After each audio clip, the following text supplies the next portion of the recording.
بسم اللہ الرحمن الرحیم۔ ترمذی اول کا سبق ہے۔ کل ہم نے پڑھا تھا، جو آخری عبارت ہم نے پڑھی تھی، آخری جو جملہ تھا فَسَنُبَيِّنُهُ فِي الْمَنَاسِكِ انشاءاللہ تعالی۔ اس سے آگے عبارت شروع ہوگی قال وَلَيْسَ فِي الْمَذِيِّ وَالْوَدِيِّ غُسْلٌ۔ یہ عبارت ہم چھوڑتے ہیں، یہ پورا پیراگراف ہم چھوڑتے ہیں اور اگلے پیج پر چلے جائیں گے۔ باب الماء الذي يجوز به الوضوء وما لا يجوز به۔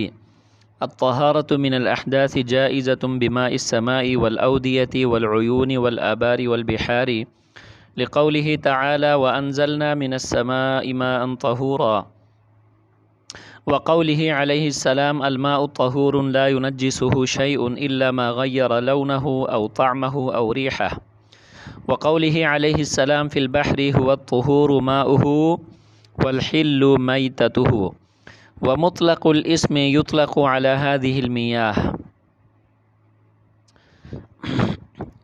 ترجمہ دیکھ لیجئے۔ باب الماء الذي، یہ باب اس پانی کے بیان میں ہے، یجوز به الوضوء، جس کے ساتھ وضو کرنا جائز ہوگا، وما لا یجوز به، اور اس پانی کے بیان میں کہ جس سے وضو کرنا جائز نہ ہوگا۔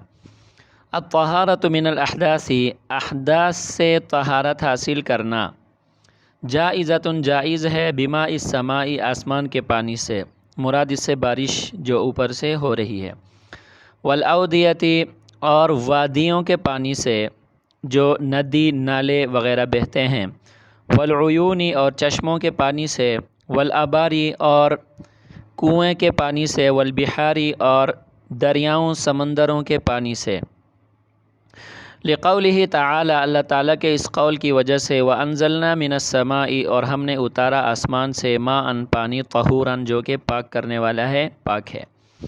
وقولہ علیہ السلام، اس کا عطف لقولہ تعالی پہ ہوگا تو وہاں پر لام جارہ کی وجہ سے قولہ مجرور ہے، تو یہ قولہ بھی مجرور ہوگا، اور اس سے آگے جو قولہ آ رہا ہے اس کا عطف اس پہ ہو رہا ہے، تو اس وجہ سے وہ بھی کیا ہوگا، مجرور ہوگا۔ وقولہ علیہ السلام، اور نبی صلی اللہ علیہ وسلم کے اس قول کی وجہ سے، الماء طہور، کہ پانی پاک ہے، لا ینجسہ شیء، اس کو کوئی چیز پاک نہیں کر سکتی، الا، سوائے اس چیز کے، ما غیر، جو متغیر کرے، لونہ، اس کے رنگ کو، او طعمہ، یا اس کے ذائقے کو، او ریحہ، یا اس کی بو کو۔ وقولہ علیہ السلام فی البحر، اور سمندر دریا کے پانی میں نبی صلی اللہ علیہ وسلم کے اس قول کی وجہ سے، هو الطہور ماؤہ، کہ اس کا پانی پاک ہے، والحل میتتہ، اور اس کا جو میتہ ہے وہ کیا ہے، حلال ہے، مراد اس سے عند الاحناف مچھلی ہے، بشرطے کہ وہ سمک طافی نہ ہو۔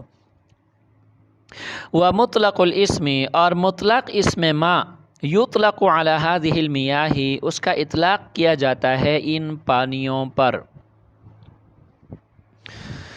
دیکھیں، اس سے پہلے طہارتین کا بیان کیا تھا، طہارت بالوضوء اور طہارہ بالغسل، کہ وضو کے ذریعے سے جو طہارت حاصل کی جاتی ہے اس کی مکمل تفصیل اور اس کے فرائض، سنن وغیرہ کا بیان کیا۔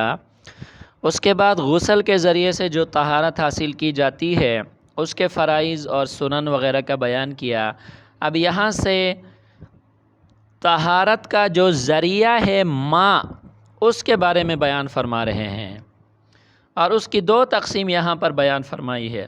نمبر ایک، الماء الذی یجوز به الوضوء، وہ پانی کہ جس کے ساتھ وضو کرنا جائز ہو، ماء مطلق، بشرطے کہ نجاست سے پاک ہو اور مستعمل نہ ہو۔ نمبر دو، وما لا یجوز به، اور وہ پانی جس کے ساتھ وضو کرنا جائز نہ ہو۔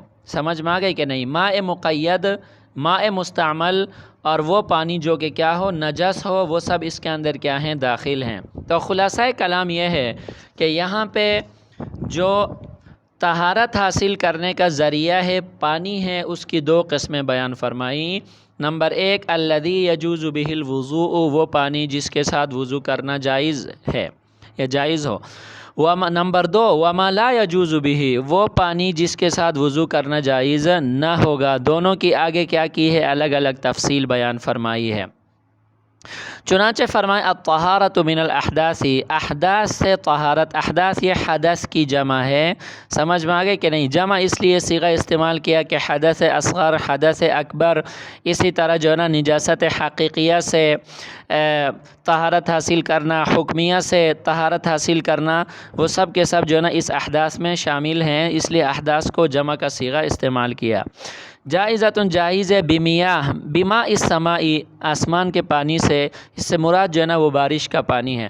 اب یہاں پہ ایک سوال خاص کر جدید سائنسی تحقیق کی روح سے اٹھتا ہے، وہ یہ ہے کہ یہ بارش تو آسمان سے نہیں ہوتی ہے، حالانکہ آسمان سے بہت نیچے بادلوں سے ہوتی ہے، پھر اس کو ماء سما کیوں کہا گیا؟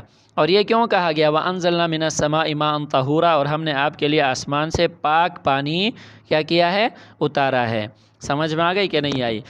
جبکہ بارش آسمان سے بہت نیچے بادلوں سے ہوتی ہے، تو یہاں کیوں کہا گیا کہ آسمان کا پانی؟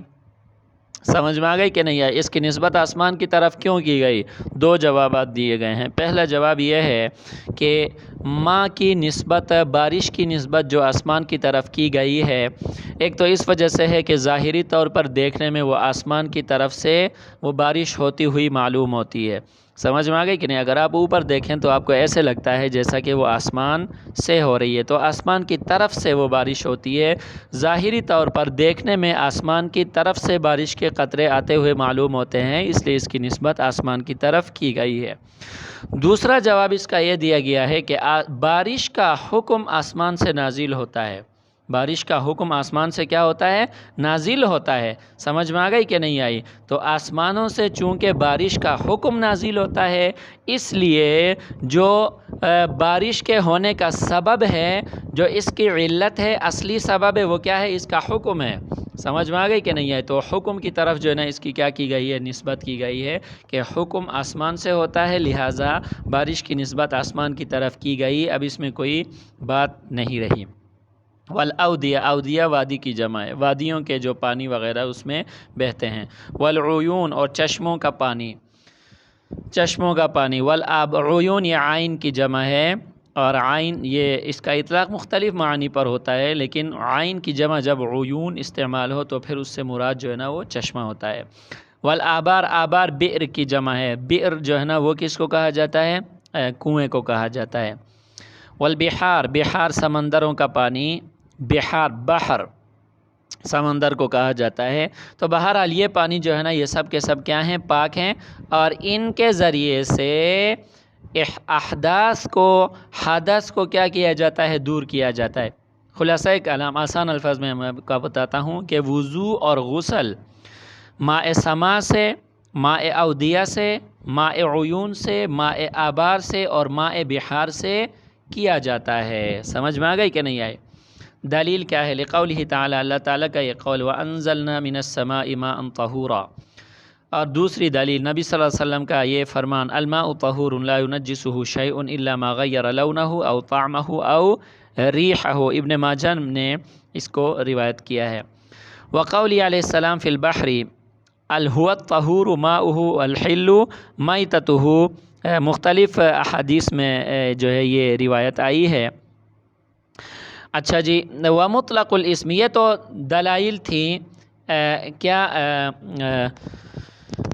نقلی دلائل، اور عقلی دلیل ومطلق الاسم یطلق علی هذه المياه، کہ مطلق اسم ماء کا اطلاق ان سب پانیوں پر ہوتا ہے۔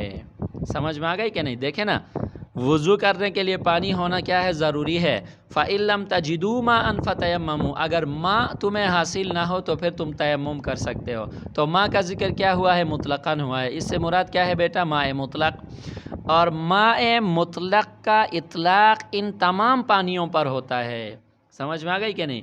بارش کے پانی پر بھی ماء کا اطلاق ہوتا ہے، وادیوں کے پانی پر بھی ماء کا اطلاق ہوتا ہے، عیون کے پانی پر بھی ماء کا اطلاق ہوتا ہے، آبار کے پانی پر بھی جو ہے نا وہ ماء کا اطلاق ہوتا ہے، بحار کے پانی پر بھی جو ہے نا وہ ماء کا اطلاق ہوتا ہے۔ سمجھ میں آ گئی کہ نہیں آئی؟